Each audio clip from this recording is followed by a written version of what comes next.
పార్వతీపురం మన్యం జిల్లా కొమరాడ మండలం ఇక్కడ పెద్ద శాఖ ఈ ప్రాంతంలో సుమారు 36 గ్రామాలతో కలిపి గిరిజన ప్రాంతం సుమారు 5 పంచాయతీలు 4-5 పంచాయతీలు ఉన్నాయి. ఈరోజు వేసవికాలం వచ్చింది. కూటమి ప్రభుత్వం వచ్చి 9 నెలలు కావస్తుంది. ఇక్కడ ప్రధానంగా ఆదివాసీల్లో సరైనటువంటి త్రాగునీరు లేక నిరంతరము టైఫాయిడ్ మలేరియాకి గురవుతున్నారు. ఇప్పుడు ప్రభుత్వం ఆర్డబ్ల్యూఎస్ డిపార్ట్మెంటు గతంలో నుండి జేజేఎం పేరుతో కూడా చాలా నిర్లక్ష్యం చేసింది. ఇప్పుడు ఈ ప్రభుత్వం కూడా వెంటనే ట్యాంకులు నిర్మించి ప్రతి ఇంటికి కూడా త్రాగునీరు ఇవ్వాలని చెప్పేసి సిపిఎం పార్టీగా డిమాండ్ చేస్తున్నాం. గతంలో ఉన్న ట్యాంక్ రిపేర్ అయ్యింది, ఈ ట్యాంక్ కూడా నిర్మాణం అయ్యింది. ఈ నిర్మాణమైన ట్యాంకును ఆర్డబ్ల్యూఎస్ డిపార్ట్మెంట్ పర్యవేక్షణ సక్రమంగా లేదు. ఆ డిఈ కానీ జేఈలు కానీ క్షేత్రస్థాయికి వచ్చి పరిశీలించి వాటి నిర్మాణము వాటి క్వాలిటీ కూడా అక్కడ పరిశీలించడం లేదు.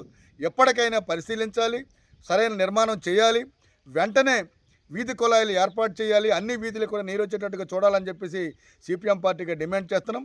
లేనట్లయితే దీని మీద పెద్ద ఎత్తున ఆందోళన చేస్తాం.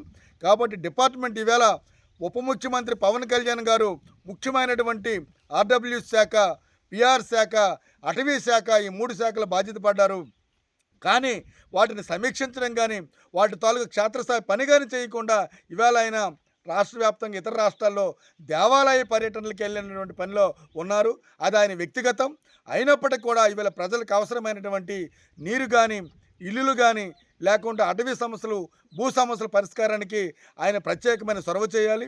మొన్న సాలూరు వచ్చి నేను 15 రోజులకు ఒకసారి గిరిజన ప్రాంతంలో గిరిజనుల స్థితిగతులు పరిశీలిస్తాను, పర్యవేక్షిస్తాను అని చెప్పారు. కాబట్టి ఆయన ఇచ్చిన మాట నిలబెట్టుకోవాలని చెప్పేసి సిపిఎం పార్టీగా డిమాండ్ చేస్తున్నాం.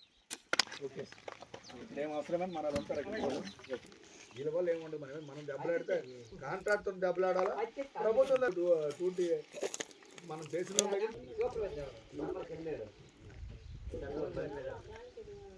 అదే ట్యాంకులు మెడి పని